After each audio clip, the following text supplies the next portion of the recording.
क्या कहना चाहेंगे बीजेपी ज्वाइन करने के साथ आज पहला दिन मुख्यालय में आप आए? आज पहली बार मेरा बीजेपी कार्यालय के अंदर जयपुर में आगमन हुआ है और जिस तरीके से वार्म वेलकम मुझे यहाँ पर सभी लोगों ने, पंचारिया जी ने और पार्टी के सभी अधिकारियों ने, जो यहाँ पर पदाधिकारियों ने मेरे को करी है, उसके लिए मैं बहुत बहुत आभार व्यक्त करती हूँ। और मैं भी यही बात कह रही थी कि लग नहीं रहा है कि कोई नई पार्टी के अंदर आया है। जिस तरीके का जोश पार्टी ने मुझ में जताया है, लीडरशिप ने, टॉप लीडरशिप ने मुझ में जताया है, मेरा हर प्रयास रहेगा कि आने वाले 2023 के और 2024 के जो इलेक्शंस होंगे उसके अंदर पार्टी को मजबूत कर सकूं। जहां पार्टी मेरी ड्यूटी और ज़रूरत समझेगी वहां पर ज्योति मिर्धा उनके लिए हाजिर रहेगी।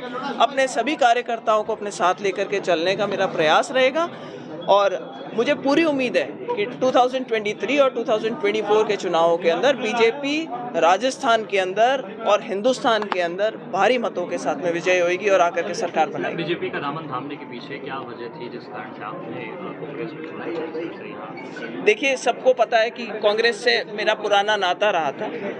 हमारे कारण कुछ लोकल थे जिसकी वजह से मेरे में कोई, मुझे कहते हुए शर्म नहीं आती कि एक मायूसी भी थी कि कांग्रेस पार्टी खुद अपने आप को कमजोर करके और क्षेत्रीय पार्टियों को मजबूत कर रही थी वहाँ पर। तो ऐसी परिस्थितियाँ बन गई थी कि हम हमारे काम नहीं करवा सकते थे, हमारे कार्यकर्ताओं के काम नहीं करवा सकते थे और एक घुटन सा माहौल बन गया था।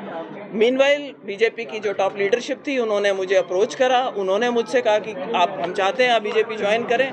और मेरी उनसे सिर्फ, जो सब कहते हैं कि भाई आपकी उनसे क्या बातचीत हुई, क्या आपके शर्तें रखी गई, मैंने कहा साहब मेरी कोई शर्त नहीं है, मेरी सिर्फ एक शर्त है कि मुझे काम करने का, मेरा पॉइंट प्रूव करने का मौका दिया जाए। ईमानदारी से अगर पार्टी मुझे आगे रखती है, काम करने का मौका देती है, तो मैं तो सिर्फ एक जिसको कहते हैं कि दिल से काम करना चाहती हूँ। लोगों की सेवा। जी ये कह रहे थे कि आपके परिवार पर दबाव बनाया गया, ईडी भेजी गई ससुराल पक्ष पर, क्या बहुत अच्छा किया कि आपने सवाल किया। आप नहीं करते तो मैं आपसे करने के लिए रिक्वेस्ट करती इस सवाल की, क्योंकि हनुमान जी के पास में और कुछ नहीं है बोलने के लिए। आपको मैं रिकॉर्ड स्ट्रेट करना चाहती हूँ। यहाँ पे बहुत से मीडिया के लोग हैं, मुझ पे, मेरे हस्बैंड पे, मेरे फादर इन लॉ, मेरे मदर इन लॉ, हमारे पे कभी कोई कार्रवाई ईडी की, सीबीआई की, किसी चार्जशीट में, किसी एफआईआर के अंदर कभी नाम आना हो, ऐसा कोई मुद्दा नहीं हुआ। मेरे ब्रदर इन लॉ जो कि इंडिया बुल्स के अंदर थे, उन्होंने जो भी एग्जीक्यूटिव पोजीशंस थी वो सारी की सारी 2022 तक अलग अलग कंपनियों के अंदर छोड़ चुके थे।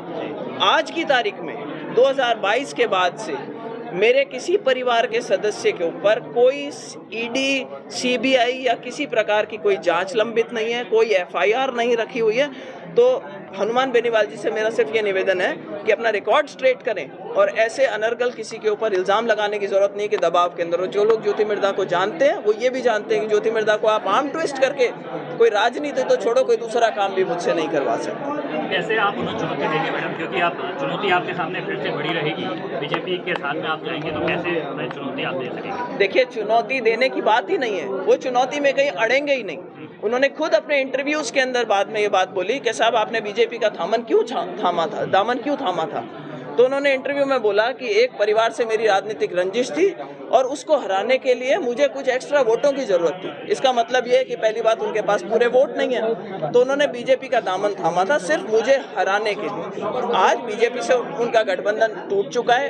कांग्रेस के अंदर नेता खुले में उनकी खिलाफत करने के अंदर आ रहे हैं कि ये जो अंदर खाने, जो आप गठबंधन की बातें कर रहे हैं या ठगबंधन की बातें कर रहे हैं, इनको बंद करिए। हम नहीं चाहते कि आप अपना काडर कमजोर करें।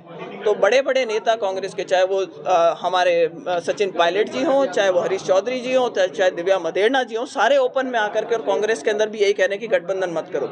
अगर अकेले में हनुमान बेनीवाल आते हैं तो मेरी चुनौती है उनको कि आए और चुनाव लड़े। पार्टी बनाना कोई बहुत बड़ी बात नहीं होती।